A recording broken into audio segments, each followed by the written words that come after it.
Good evening, ladies and gentlemen. Welcome to this evening's live stream. I am joined, as you can see, by Phil Holden, our deputy leader. Welcome, Phil. Good evening. And we're also joined by David Richardson. I was just about to come up on screen then, but I could just see his fist right by the camera. But I can see him properly now, so here we are. Right, welcome, David. Good evening, Richard. Good evening, Phil. Good to see you both. Good evening. Right, so do fire comments in. We've got lots of issues to discuss as ever. A big theme today is we've launched our election fundraising campaign today. So that's gone on social media, has been we put it in our newsletter, etc. So we can have an update on that later on. We'll let the audience build up a little bit before we go on to looking at that. So David, you were just you said you were just finishing a talk on one of the 10 commandments before you came here. Is that right? That is correct. Yes, number 9. Yes, thou shalt not bear false witness, which has very understandable applications to our political world. Politicians are constantly accused of being a little economical with the truth. But yes, it was a very good, lovely meeting, actually. Yeah, really good. Interesting question. You can take a guess at this. What proportion of adults in Scotland would just say it's wrong to tell lies? Wow. Strongly agree, don't know, disagree, strongly disagree. How would that come out, do you think? It's wrong to tell lies. I might think it would be less than half that would straight out say no. I'm so naive. I would have thought 60-70% would be quite happy to say that all lies are just wrong, full stop, you know. But they'd be surprised how low it is. Or people going for agree rather than strongly agree. I think a lot of people might think, oh well, sometimes, and you know, you might need to do that occasionally. I found it quite during my career. I found it quite surprising how many people you come across who would they wouldn't admit to lying to me, but they would admit that they lie in the course of their interactions with other people. Wow. I always remember asking a finance expert at let's say, let's try and keep it vague, at the school where I worked, and I said, I've got some tax issue, and I thought, I'll just ask them. I was sitting next to them at lunch. I said, I've got this thing with the inland revenue. What do you think I should do? And they just said, write them a letter referring to your previous letter of 3 months ago. I said, wait, I didn't write a letter 3 months ago. They said, but they'll just think they've lost the letter. And once they think they've lost the letter, they'll be on the back foot and thinking, oh no, we've messed up here. And then they'll probably let you off. They won't be on your case. You think, oh, great, never trust you again then. anything you say, yeah, it's quite surprising. Quite surprising. And so what's the statistic you have? Is it? I haven't got one. Okay. I would guess. I would guess that I think the most disappointing thing would be the small number of people saying strongly agree. I would just say strongly. I think you get a lot of agrees and a lot of don't knows. I would say. I do think for a lot of people, it's not a moral standard that they hold. They don't like being lied to. I think people will say that there's the case of lying to protect somebody in terms of like you're hiding somebody who would otherwise be killed, and these kind of difficult circumstances. The most common one that people give with me is the, do I look good in this? Do I look fat in this? Should you answer yes? Should you answer no? Should you not answer the question at all? Change the subject. Which is an answer, isn't it? So you're in real trouble. And I think on lots of those things, you do have to be honest. It's a bit more difficult, I think, on the one where somebody's life is in danger. That my feeling as a Christian is that Jesus wouldn't have lied. Yet there are people we view as being heroic for having hidden Jews and these kind of things in the Holocaust. And that potentially involved lying and saying, do you have any Jews here? No, you don't, I think generally with any moral standard, it can be overwhelmed by a massive utilitarian force. Like if the aliens came along I'm not saying this is likely, by the way. Imagine the aliens came along and said, right, we are going to destroy the whole earth if you don't say a naughty word, or I don't know, just do something. Yeah. You know, if you don't go around to your neighbor and steal the milk off their step, we're going to destroy the whole world. Then I think with that sort of overwhelming consequentialist consideration, then yeah, you're probably going to steal the milk. But how often do those things happen? I mean, basically they don't. Tiny, isn't it? If at all. Yeah. Right. There's that unique situation in the Bible when Rahab sent the pursuers of the spies one direction, knowing that the spies had gone in the other direction. So she was commended for faith for doing that, you know. Was it referring to that situation? Yeah. But yeah, she was in Hebrews 11. She was commended. Yeah, that's lives depending on it. Yeah, isn't it? But very few occasions. You could also see there's a conflict of moral interest as well, because to tell someone where the Jews are hiding, for example, that's a wrong thing to do. Yes. So you've got competing. You're picking the least bad. My feeling is that you see for Jesus, he's on trial. He always answers people. He always, he always has a way of doing things without lying. But sort of, and so I think that there are ways of getting away with that, but often people are judged quite a bit on their motivation more than what they've actually done, or there's competing interests. But yeah, my feeling, speaking, I've done like, is lying wrong on the street as a question of the day, and most people said they didn't ever like being lied to, but they thought that lying was, sometimes justifiable, often for quite minor things. Yeah, just like, do I look fat in this? Or the thing that really infuriates us, does it, David, is when venues start lying. So you'll book the venue, and then some angry activist will phone them up and say, "Oh, you've got that terrible family party. We're never coming to your restaurant again," even though they live 200 miles away. So the restaurant cancels, but they don't want to say to us, "Oh, we're really weak and feeble, and we just back down because this randomer phoned up."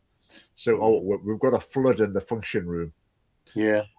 The worst one ever. It was on Orkney once. We got cancelled 3 times for 2 events. And one of the ones we thought, okay, we'll just go to the place next door, just go into the bar, and we'll just meet in the bar. And so we'll let people know that.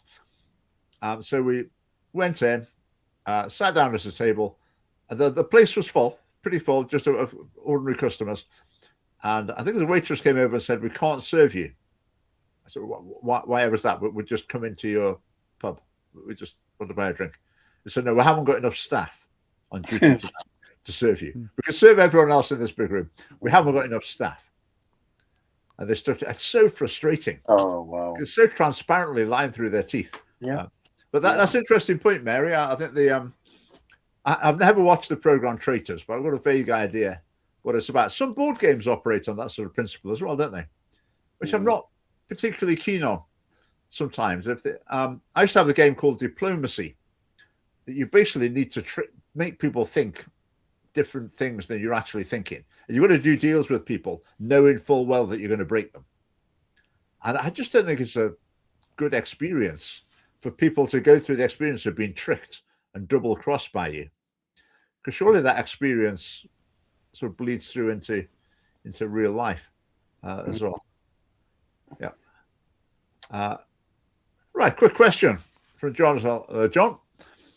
Right, with no SFP candidates on the first election paper, if I waste that vote, will it affect my SFP vote on the regional list? No.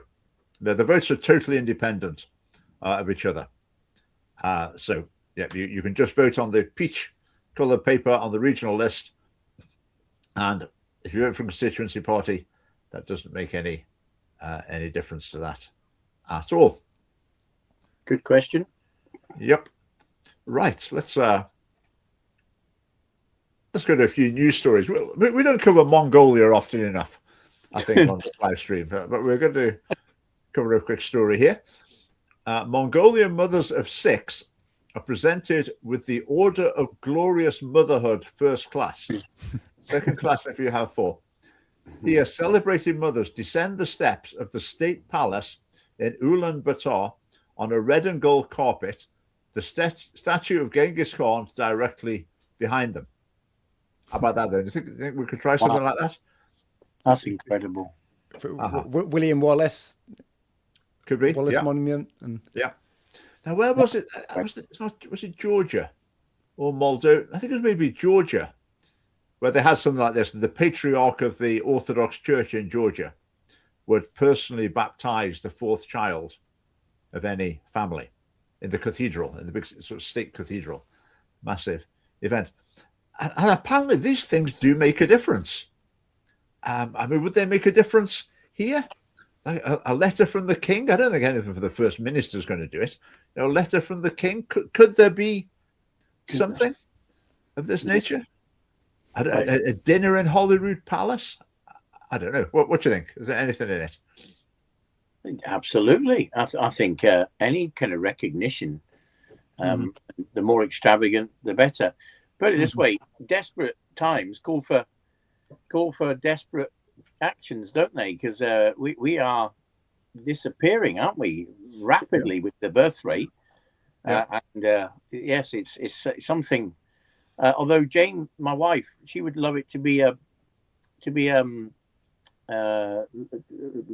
recognition. If we could do that for people who have already had the children, not just having them, because her and I managed a collection of 7 beautiful children. So you want retrospective awards? Yes, that's the word I was looking for. Yes. I reckon this could work, not just or not as particularly by motivating individual families to say, "Oh, come on, let's have another child, then we get to walk down the red carpet or whatever." I'm not sure it's that. I think it's probably more the culture. It contributes more widely to the culture. Yeah, where parenthood is valued. It shifts the mindset, doesn't it? And that's what we need. We need the mindset changed, and the negativity surrounding family and having a bigger family. That all needs to be a bit ditched. And we move on to a celebration of these things. Yeah, we really do. I'll tell you what it's like, actually. Have you ever known anyone who's been to a garden party at Buckingham Palace or at Holyrood Palace, a royal garden party? Have you ever known anyone who's been to... Yes. And you know that because they tell you about it. Oh, yeah. Goodness. So I know lots of people. I could have nearly been on it. For an office of 3 people, we got 1 ticket. Okay. I went to one of the other workers. Yeah. Well, I know people who've been, and they tell everyone about it because it's been quite an experience. Yeah. So I think as the Scottish UK state has got things that would appeal to people. People would really love it. Yeah. Very valuable. Right. I've got another question, John. Do the party any suggestions for the first vote? My personal opinion would be I wouldn't vote for any because it's very unlikely there'd be a pro-life party for the first vote. Extremely unlikely. So I will spoil the ballot paper with my first vote.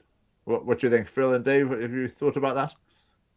I haven't thought about it, actually. Yeah, not thought too much.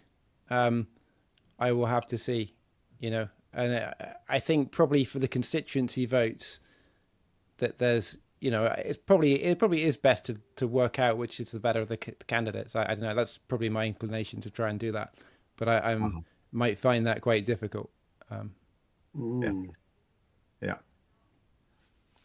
Yes, I've listened to your explanation of how the whole election is worked out twice, Richard, and I'm still not completely comfortable with the ins and the outs, So let me explain it again. Yeah, okay. It won't do any harm, to admit, but I don't think it'll do any of our listeners any harm either, because it's certainly absolutely nothing like the general election that we're used to every 5 years. So the system is it 73 constituencies, First past the post, just like a general election, whoever gets the most votes wins. So that's most of the MSPs in the parliament are elected like that. And generally, it's looking like it's going to be the SNP winning most of the constituencies, because the way Scotland works, the nationalist vote tends to be more united than the unionist vote. So the SNP basically will win substantial majority of the constituencies, probably. Let's see. Then the list vote. The list includes about 7 or 8 constituencies, and then they add up all the votes. You vote for a party on the list. So on the list, they add up all the party votes in a region. So I'm Edinburgh and Lothian East or something. So they'll add up all the votes. And so the SNP will have got how many, 100,000 or 200,000 or something. Labour will have this many, Reform will have this many. They'll add them all up. And then they divide that total by the number of constituencies that party's won, plus 1. So if you're the family party and we've won no constituencies, then our vote gets divided by 1. In other words, it stays the same. If you're the SNP, and let's say you've won 7 constituencies, your vote gets divided by 8. Okay, so if you've won a lot of constituencies, your list vote goes down pretty dramatically, because it gets divided by quite a large number. So if you're Labour, let's say Labour, and you've won 1, then your list vote gets divided by 2. Then they look at all the list votes and they see which party's got the most list votes. Let's say it's Labour. So Labour gets an MSP. But then Labour's total gets divided by 1 more than it was divided by last time, if you see what I mean. Because they've now got an extra MSP, so their total needs to be divided by, if it was divided by 2 before, it gets divided by 3 now. Yes. Then they see who's in the lead. Let's say Labour is still in the lead. So Labour get another MSP, but then their total gets divided by 4. And let's say, I don't know, Reform are in the lead now. So Reform get an MSP. Then their total gets divided by 2. And then it keeps going till it gets to the last one, where they, I don't know, like divide the Greens by 2. Then they look at who's left, who's got the most votes out of the ones left, and it'll be the Scottish Family Party.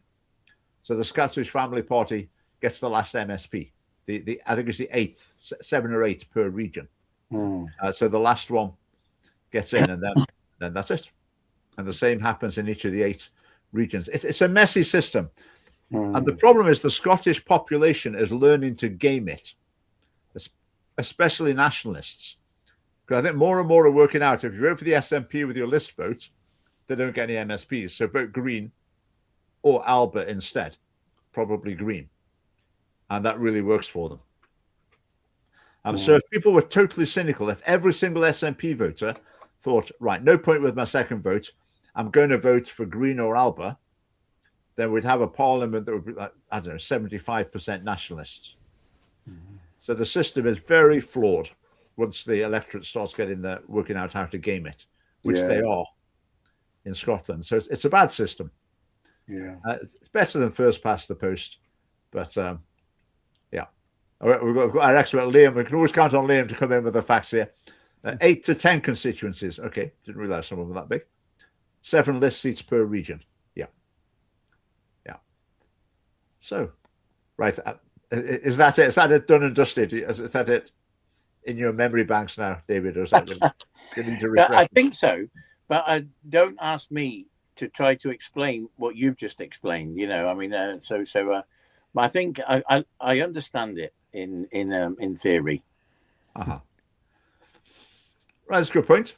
Show larger families on Top Gear when they showcase a large family car. Don't make it force, normalize it.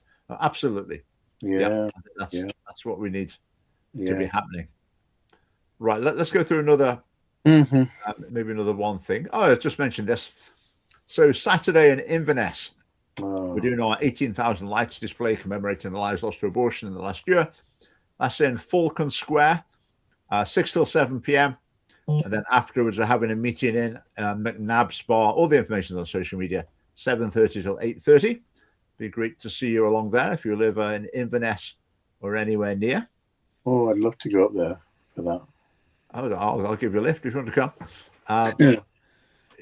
That's I'm doing it as a day trip. It's going to be quite an expedition. That'll be good. So we'll be meeting our candidate up there, our lead candidate, Kenny Stone, who will come on the live stream before too long. I'll speak to him while we're up there. Maybe he'll come on next week. That would be Great. Okay. Right, let's talk about, in fact, we've got the image on here somewhere. Let's talk about, we're almost there. The Welsh family party. The Welsh family party doesn't exist. It thought about existing a while ago. There are a few people interested in Wales, but it didn't quite happen. But we've got flickers of interest again in Wales. So we'll see. If any of you are watching in Wales, it's probably quite unlikely. If you are, do get in touch, because we're, who knows? There's a flicker of interest in Wales. Right. Again, we shall see. Right. Phil, do you want to lead off with this? Or? Yeah, I can lead on that. I'll bring up the screen as well. So we have a fundraiser that we've just launched for the election. I'll share my screen and you can have a look at where we're at. Let's see, share screen. And okay, so if you go on to this page here, which is Scottish Family fundraiser, is there something? Yeah, we can post comments in here. So I'll put that in the comments right now. In the comment. We are aiming to get 25,000 for A5 leaflets to get through every house, every door in Scotland. And it's something we did in the last Holyrood election. We were able to do that to get leaflets to every home. But we need to raise funds for doing that. And we want to say thank you to members, because it's members that have got us quite a long way to that goal already. So about 9,000 of what we've got so far in this is from members who have just been paying their membership. And so over the time between the last election and this election, that's been collecting up. And there's 4,000 from members as well, which is going to go towards the fees for registering our candidates in the regions. So that's 500 per region that we pay. And there are 8 regions. So that's £4,000 that we need to pay out to get our candidates there.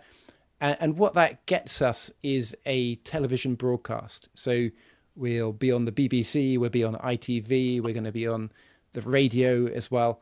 And we get that by having those candidates, and that costs us £4,000. And we need those candidates so that every person in Scotland has the opportunity to vote for the Scottish Family Party, in the forthcoming election. And so that 4,000 is done. We've got the candidates lined up. They'll be filling out their forms soon. So thank you for that. Then we've been doing a little bit of fundraising already, but we're launching this now. And so we're hoping that you can help push us over that line to get to 25,000, which gets us a leaflet through every door in Scotland. And that's an A5 leaflet. You can see it on the screen in this video. Have a look at that video. It goes through the issues that we went through a couple of weeks ago on the live stream. Real opportunity. People aren't going to get this any other way. It costs us about one penny gets 10 leaflets. So, one pence each, just under 1 pence each. 1 pence per leaflet, or 1 penny for 10? 1 pence per leaflet. I think it's about 1 pence for 10 leaflets, isn't it? No. 250,000. 200. How many homes? 2.8 million. 2.8 million and 25,000. Let's. I'm going to try this out. We might need to adjust our crowdfunder to 250,000 in a minute. No, I've heard that leaflets are about of the order of 10 for a penny. So 25,000 divided by, sorry about this. 2.8 million. 2.8 million. Okay, so yeah, maybe it is around. Yeah. Okay, Richard might be right about 1 penny. So Richard's a math teacher, so he's about a penny a leaflet. Yeah, I must admit, I thought thought he was a brave boy, this Phil. You know, he's either brave or stupid. I don't know. So I must have been off by, yeah. But anyway, we need 25,000. Okay, yeah, you're right. Of course, you're right. Yeah. So a penny a leaflet. So £1, 100 leaflets. A real opportunity. If we had to pay for the delivery, that is much more than the printing, but we get that free. So it's like a once in an election cycle opportunity for us to put our message before the nation, and we just need to seize it when we can.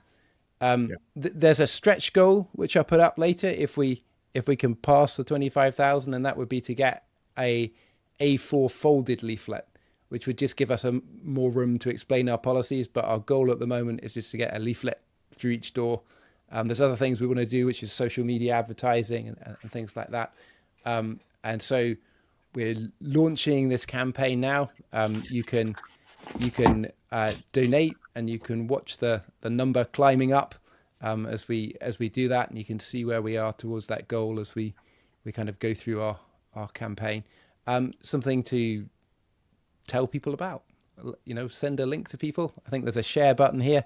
If you do that on a phone, it will bring up your WhatsApp and those kind of things, and you can share it and message it and put it on Facebook. And you can share this live stream even. I don't want to forget to say that.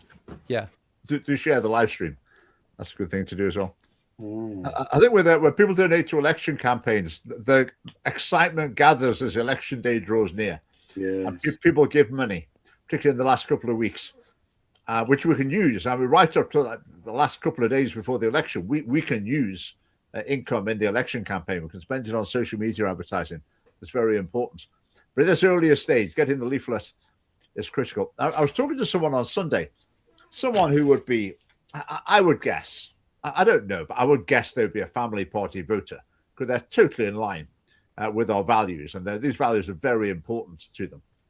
But it's interesting chatting to them that basically they were saying, oh yeah, I think I remember you before. Yeah, I think you were on my ballot paper.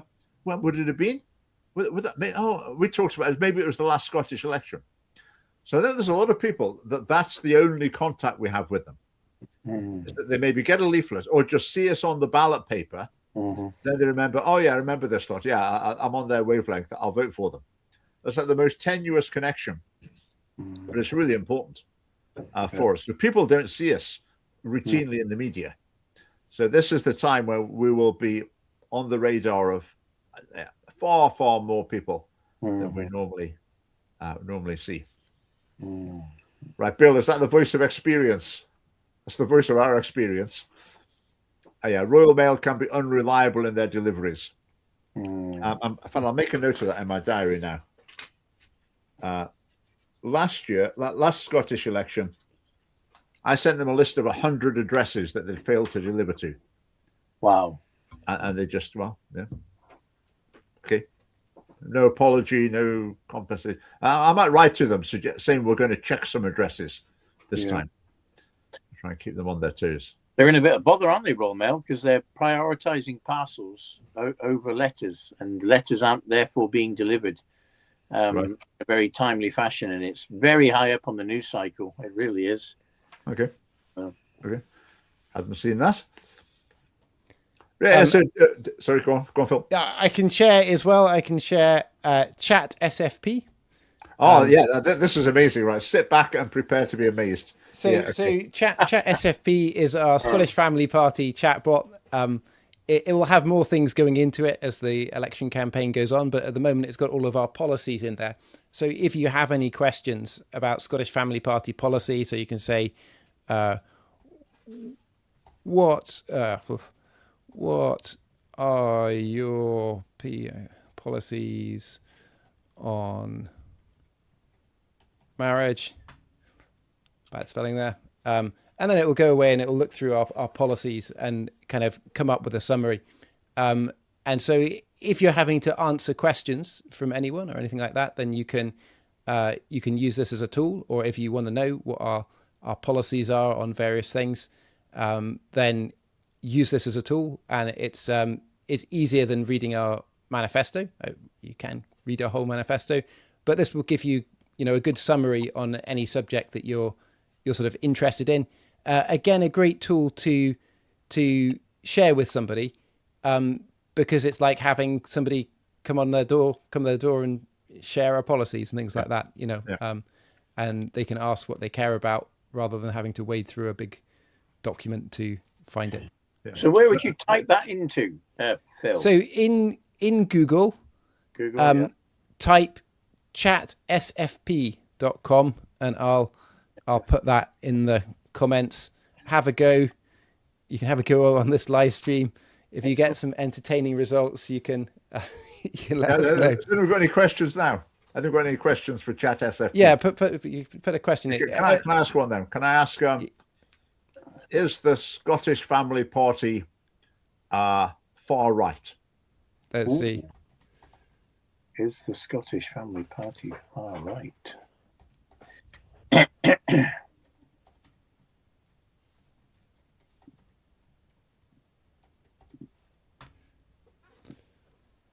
So we'll wait and find out. Is the Scottish Family? This could be. You could also ask how much the leaflets cost, Phil. Short answer: no. The Scottish Family Party presents itself as a socially conservative party focused on family, marriage, and traditional values, not as a far-right extremist movement. Key points from the party's stated policies that support this: commitment to democratic process. They emphasise referenda, proportional representation, manifesto accountability, returning the voting age to 18, rejection of extremism. The party explicitly opposes any ideology that uses violence or seeks to undermine democratic tradition. Defense of freedom, strong emphasis on freedom of speech, freedom of association, freedom of conscience, protections and resisting over broad hate speech laws or censorship, rule of law and institutions, support for impartial policing, fair courts, juries, for juries for serious family removals, and sensible sentencing, not lawlessness or extra legal measures. Controlled, humane immigration policy, welcomes refugees through legal schemes and assimilation while opposing illegal entry, not wholesale xenophobia. The wholesale xenophobia. Specific xenophobia. Yeah. Retail. We've got retail xenophobia. Let's see. Economic and public finance positions, pro-business, lower regulation, fiscal responsibility, and support for private sector opportunity rather than radical state control. Social policy framed around family and subsidiarity. Is that? Wow. I can maybe tailor it to use less verbose words. Many positions are socially conservative, pro-marriage, pro-life, traditional education, and gender views, but they are presently as policy preferences rather than calls for violent or anti-democratic action. Explicit opposition to some policies commonly associated with the progressive left, identity politics, certain international organizations' influence, balanced by support for civil liberties and non-discrimination in law enforcement. So it's gone through. We don't have a section which is on this. We don't have a section in our manifesto on are we far right or not, but it's just gone through all our policies and said, do they align with the far right or not? And then it says resounding no. They stand for liberty, they do stand against some far left policies, but they do so in a reasonable manner, kind of thing. Yeah. So let us know how you get on with it, because we can tune it be tax as well. breaks for bigger families? Long and detailed answer, which was effectively yes. Right, that's good. It worked there. That's success. Well done, Phil. Getting this going. So share it. Share the link with people, basically. Yeah. And we'll things I want to put into it are things like, it might share videos, images, and things like that from our video archive and things like that. So keep checking back on it through the campaign, and hopefully it will get better and better as time goes on. Yeah. Just going back to the democratic things, that was a pro-democracy. Going off on a slight tangent. I've been reading a few books recently about Christian nationalism, which is sort of all there's a lot of discussion of it in any case. So I've got a few books on it, American books, and I've absolutely never read anything like it. So these are Christian books that are saying, basically calling for violent revolution to overthrow the government in order to install a reformed or Presbyterian Protestant government under which Catholics don't have votes. If you're not a Protestant Christian, you can't stand to be for senior office. Heretics should be executed. People persistent in promoting false teaching should be executed. I mean, I couldn't believe what I was reading. So I think some people are quite rightly concerned about this movement. But on the other hand, I fear it's going to sort of demonize, or might be used to try and demonize people like us who are just arguing for straightforward moral values.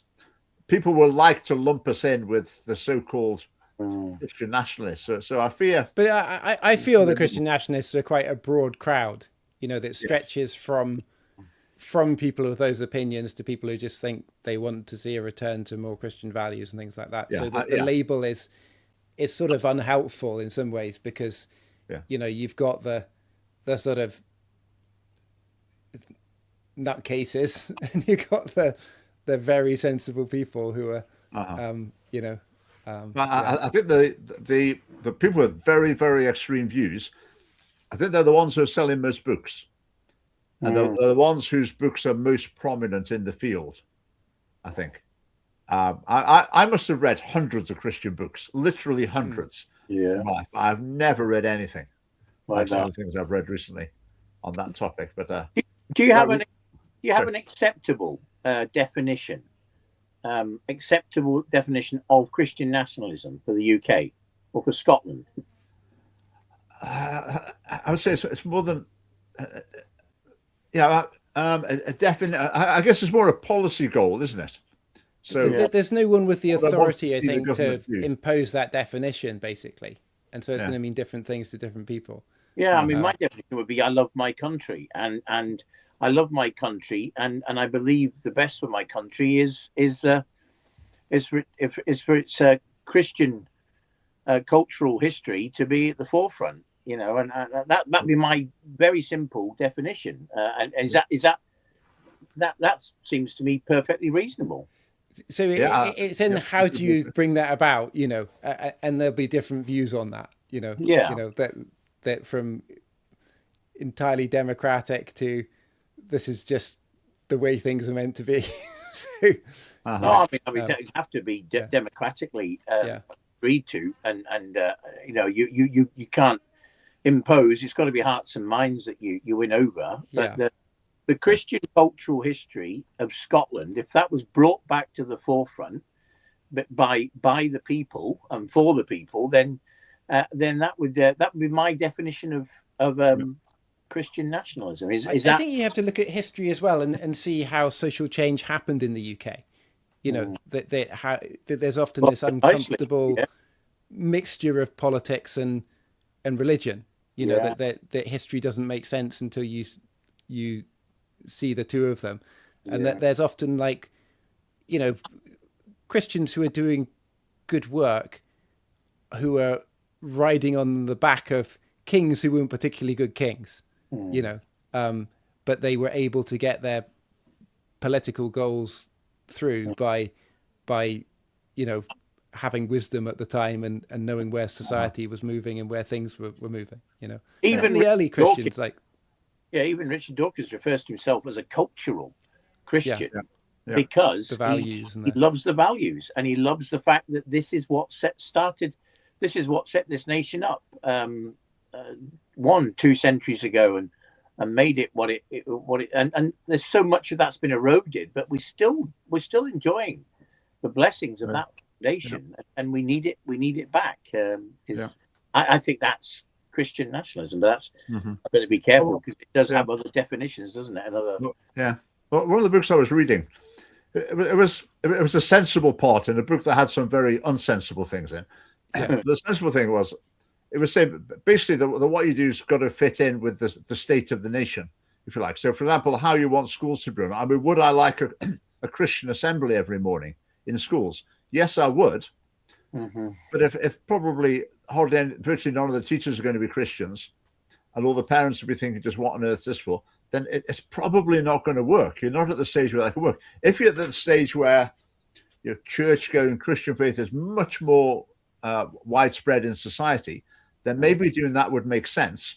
And maybe you've got people in the staff in the school to implement that in a sensible way, and it wouldn't be particularly controversial, and it would work. But I think trying to force it, forcing it can be counterproductive. Yes. Anyway, Robert's got a good point. It's a very complex topic, and I agree with what was it, Phil? This, I think at the moment it's a very unhelpful term, because there is some absolutely wild, extreme stuff out there under that banner. So people attack it and then try and lump, the likes of us, I would guess, in with it. Right, here's a question. Traditional values. Okay, that came up from Chat SFP. Did it? How would I define? I think anything to do about traditional, it's like conservatism. It's not particularly a helpful term, because do we want to conserve a lot of things that changed in Britain over the last 50 years? Well, no, we want to overturn those. And tradition, which tradition? Traditions that have arisen. Traditions of the pagans that were here, before the Christians arrived, But I think we're thinking, back a couple of generations or something like that. Is that fair? And I say generally that the 1960s, I think progressives see the 1960s as when Britain started coming to its senses and escaping from all the problems of the past. Whereas I would tend to see it as generally the 1960s when a lot of positive values started getting eroded. But that's not the full picture. I mean, some things went the other way. Attitudes to some issues have got better since the 1960s. Others have got worse. I think people, it's not a helpful term.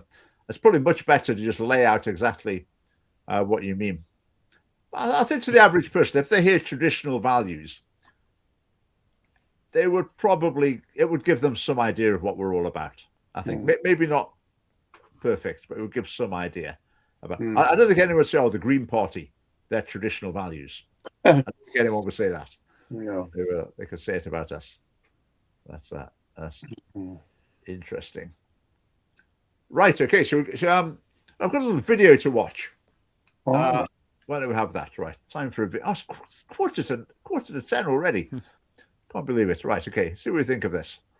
It's by the principle that you need to cease all correspondence with or friendship with someone convicted of a crime. First of all, the ethics of that, I think, are dubious. A lot of religious Christians are joining the fray in this argument, but friendship is supposed to be a virtue, loyalty. You're supposed to look after people in trouble. I certainly feel like members of my family or close friends who were convicted of terrible crimes, I would still want to stay in touch with, if only to help them and make sure that they were surviving and going through the ordeal as best they could. So I think it's quite a dangerous new principle that is coming out, which is that if you are friends with or know someone convicted of a bad crime, you are somehow culpable or guilty of said crime by continuing to have any kind of connection to them. It's a new thing around this Epstein story, and I guess I'm not convinced by it. Right.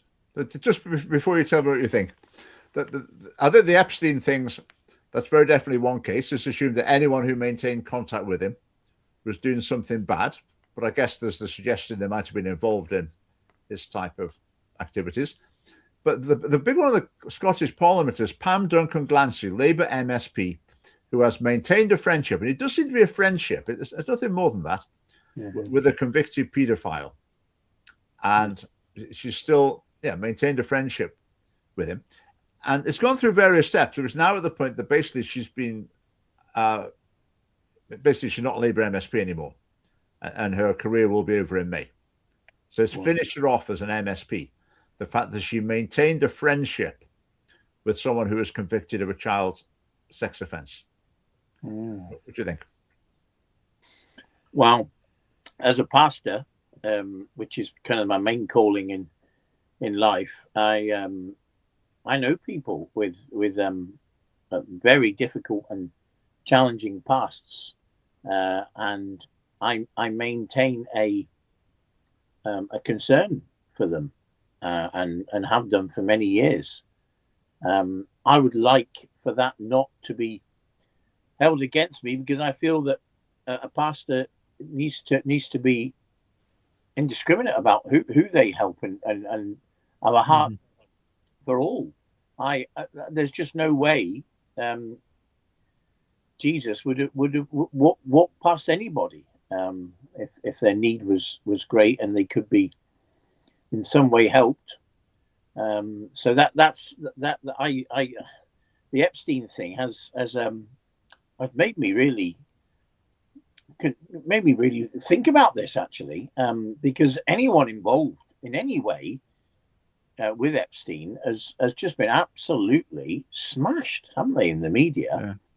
And I just would like to think that family and perhaps a pastor-like figure in that person's life, it would be understood to be okay in our society.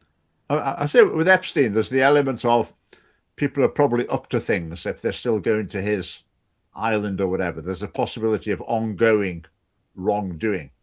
Yeah. Which I think is slightly different. With Pam Duncan-Glancy, there's no suggestion of that. No. At all. And I think the reason she's gone is because of Epstein. Because people started saying, look, if this is so bad, people have kept in contact with Epstein after conviction. Pam Duncan-Glancy, she's kept in contact with this fella after his conviction. So that's just the same. So she needs to go. And so Labour dropped her. Do you think so? Yeah, like I think I've got less sympathy on the Epstein case in terms of, like, you know, because his thing is to have a private island and to bring celebrities over for wild parties. You know, that's his thing. That's what he does. You don't end up on an island like that, but for being involved in some of the things he's involved in. And it didn't seem like he was involved in good things, you know, like Bill Gates saying, oh, I was just there, you know, raising money for charity or whatever. You know, I'm not entirely convinced that his relationship is entirely to do with the charities that he's involved in. People would have known. Everyone there would know that there was. Yeah, things. I mean, Trump obviously did. People know what he's been up to. People should know to steer clear. I think as well for pastors as well, like that there's a point with sexual immorality where you say you have to say, if there's not reform, then you cut off the connection. You know, so there's big cases in the States at the moment where there's you know, been wrongdoing by people, and it was known about by pastors, and they didn't expose the person. You know, they've been warned. You know, that they'd received warning, and they effectively allowed the people to continue to minister, even though they'd been involved in not good stuff. And so I feel in the New Testament there were cases where it's just like expel the immoral brother. You know, that should have been done. And so I think some of those pastors are culpable of, you know, of not exposing what had happened. So some things we're meant to bring into the light. But where there's somebody who has brought those things into the light, you know, who's this was in my past and this is what happened, and you know they're being helped through pastorally to change, and they want to change, and you know then it's entirely appropriate that there's a pastoral relationship there. I think about it's interesting. Pastors reaching out to people repenting of sins is one thing. Friendship with ongoing offender, an ongoing offender. Yes, I think that's a different. Someone that, for example, you knew went and broke into houses and stole things from them. And that's what they routinely did. Then I think in that situation, your duty is you've got to challenge the person, and if they won't accept the challenge, well, I think you need to report it to the police, but certainly you wouldn't have an ongoing friendship. But I think in Pam Duncan-Glancy's case, I guess what would the alternative be? if every time someone committed a serious crime, everyone in their lives ran away from them, so they were left completely on their own, I mean, that would cause all sorts of problems, wouldn't it? That would minimize the chance of a positive outcome for that person. It would so there'd be no such thing as prison visiting. Yeah. On that basis. Yeah. It was a pastor that basically persuaded the young man who assassinated Charlie Kirk. It was a pastor that was involved in that boy being found out and given up to the authorities. So I'm absolutely all for that, of course, absolutely. If there's reoffending or if there's offending of any type, then the pastor's loyalty is to justice and the truth and to the victims, you know. Yeah. But I'm talking about those who are on the road to hopefully some kind of redemption, some kind of recovery, some kind of reform. You know, that they need help, and I don't want to deny them that. I really don't. Yeah, I think with Pam Duncan-Glancy, there's no suggestion of it. It's as though it doesn't matter if there's ongoing offending, and I assume there's not, or the bloke could be back in prison. But it's as though that's not a consideration. It's just the fact that she is maintaining a relationship with. I think they gave her like an ultimatum and said, right, you've got to cut off this relationship. Yes. And she said no. So I think unless there's more to it than we know, and I really don't think there is, I think it's wrong. It's I was going to say a sort of pharisaical, sort of judgmental sort of attitude in the Parliament, ready to ban because it's the flavour of the month. Epstein's I think it's timing, isn't it? It's like election coming. Epstein's in the news. Yep. This is a vulnerability. And it's exactly the same as the bloke, I can't remember his name, was it Mackay? He was an SNP minister. Yeah. And he sent a text, an iffy text to a female colleague. And it was a sort of sexual joke in it. I mean, it was really out of order, that this text he sent. But it was during the Me Too movement frenzy. So he was just kicked out of the SNP straight away. So that was the end of his career. But other people had said things and done things far worse. Yeah. Like we've got Angus MacNeil in the Western Isles, SNP MP, who'd been caught in bed with two 16-year-old girls, schoolgirls, in a hotel somewhere or other. And so he's fine. But because it was Me Too season, then I can't remember, something Mackay in the Scottish Parliament, he was gone. He was chopped. And it was exactly, just reminded me of it as you were saying that, Phil. Just the same situation. A wrong thing at the wrong time.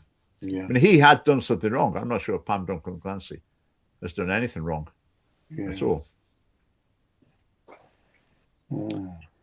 Right, let's have a look at another couple of things. We've only got a few minutes left.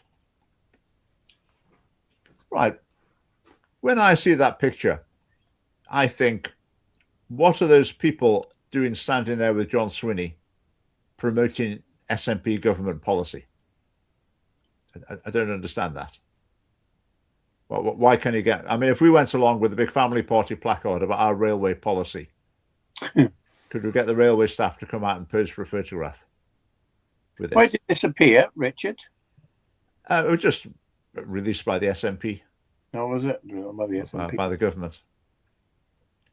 I'm open-minded. It just seems to me like those people there, why are they there? I mean, did they go into the staff canteen at Waverley Station? Well, that looks a bit like Haymarket.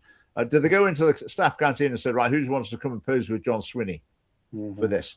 Or did they say, right, okay, you four, you five, go and do this job. You need to go and stand with John Swinney for a minute. How did that happen? I don't know. I don't know. But there's another picture on the same theme. Right, could you imagine if I tried to get a picture like that with a bunch of kids somewhere? Could you imagine that? Yeah. That would be utterly impossible. Yeah. Wouldn't it? Imagine we put that on something like that on our social media. No chance. How does that happen in a school, I assume? that he gets a picture like that. I mean, did every one of the parents sign a form to allow that? I don't know. I'm not particularly complaining about it, but it just seems, if I had the idea, even thought I'm going to take a picture of this bunch of kids here, a selfie for political purposes in this school, I would just say that's going to be absolutely beyond the pale. The school staff will just, that's absolutely unthinkable. That can never happen. What an outrageous suggestion. Make no mistake, that photograph was for a political reason. It's not just a big, let's all say cheese together. Let's have a little bit of a giggle. You know, this is blatantly political, and therefore, surely is wrong. Is absolutely wrong. Politicizing kids that don't know any better, and then who knows what the parents think. But it does show you the grip that the SNP have got, even in schools, that they can get away with something like that. No one's blinked at it. No one said anything. I mean, it might be that all the parents were sent a form a week in advance, and if you sent back the form to be in a selfie with John Swinney, then you did it. I'd be fascinated to know what went on in the background. But that's impromptu. That's spontaneous. I was just mentioning Angus MacNeil. He's standing for Alba in the Western Isles. It's just a reminder of two girls aged 17 and 18 while his wife was pregnant with their third child. I mean, that's just what. There's a lot more stories about him as well. I mean, how he can still show face in public life, I do not know. So Pam Duncan Glancy was chopped for maintaining a friendship with someone who was convicted of a child sex offence. And Angus MacNeil continued as the MP for the Western Isles after all of this came out. And there's lots of other things about him as well. Drunk in the House of Commons. I mean, you name it, one after another. And yeah, it must have been the right time. It mustn't have been in the news particularly when he did those things. Right, LSB Film Productions. Okay, I don't know who they are. I'd be interested. Showed a clip of your confrontation with YouTube channel, maybe. Is it okay? Confrontation with Swinney, the fireworks video. Very good. That still circulates from time to time. If only we could do it. I mean, if get family party MSPs elected into the parliament, and you can have that every week. You could have that John Swinney put on the spot like that every week. What would he do if that was in the parliament? Because then you can come back. Did you get 3 comebacks at him at First Minister's questions? Yeah, it would change the place pretty dramatically. I don't know if you I don't suppose you're going to mention this situation with Peter Murrell. The fact that his case has been somehow postponed until after the elections. Yeah, my view on that, I don't think legal delays ever need any explanation, in my experience. And you think it's just a purely legal delay? It's not been influenced in any way by. No, I don't. I think the fact that the whole thing's been so slow means that the SNP won't suffer. Yeah. Which is really unfair. Yeah. This is absolute scandal at the heart of the SNP. And anyone who believes Nicola Sturgeon didn't know anything about it. I know. Well, it's just. Remember the point where the SNP wasn't allowing their treasurer to see their own accounts. So the treasurer resigned. And Nicola Sturgeon was telling SNP meetings, internal meetings, don't you dare say there's anything wrong with our finances. You don't say that. They're absolutely fine. So you lot all shut up. Yeah. I mean, she obviously must have known about this. But this is something that should bring a government down. But it's so slow. Yeah. That they get away with it. So they had Alex Salmond ends up in court and not coming up smelling of roses, to say the least. Yeah. Nicola Sturgeon and Peter Murrell. I mean, this should be the sort of stuff that finishes governments off totally. Yeah. Trashes their reputation, and they're finished. But this is Scotland. Yeah. Doesn't matter because because independents for, I don't know, 30% of the population or whatever who will keep voting for them. Okay, right. Our time has gone extremely quickly. Time has flown tonight. Yeah, so thanks very much for joining me. Thanks everyone for watching. You're welcome. Live and later. Do contribute to our election campaign. The link is there in the comments. In fact, why didn't I put it back in? Just put it back in one last time. All contributions gratefully received. Do have a chat with Chat SFP. Yeah, it's good that the name comes out pretty good, isn't it? It's quite close to Chat GPT. So, competition. A couple more things to just before we go. I'll mention a couple of things that I've got lined up here.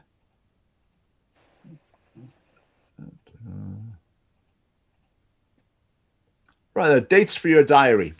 Friday the 20th of March in Motherwell, we're having a campaign dinner. So convivial evening, after dinner entertaining. Tickets, spelling mistake, oops, daisy. Tickets are available soon, and our campaign launch is on Saturday the 11th of April. It'll be an indoor event somewhere in central Scotland. Now, you may think campaign launch, surely you're already campaigning now. Well, we are in lots of ways. But the campaign launch is an event that triggers the media into covering our campaign. So they'll say to us, when's your campaign launch? And then they'll ask us to come on for interviews or whatever. So our campaign launch is on Saturday the 11th of April. It would be great to see you at both of those, not either of them. Do come to both of them if you possibly can. That would be great. Good. Right. So thanks, David. Thanks, Phil. You're welcome, Richard. And I will see you next week. Thank you.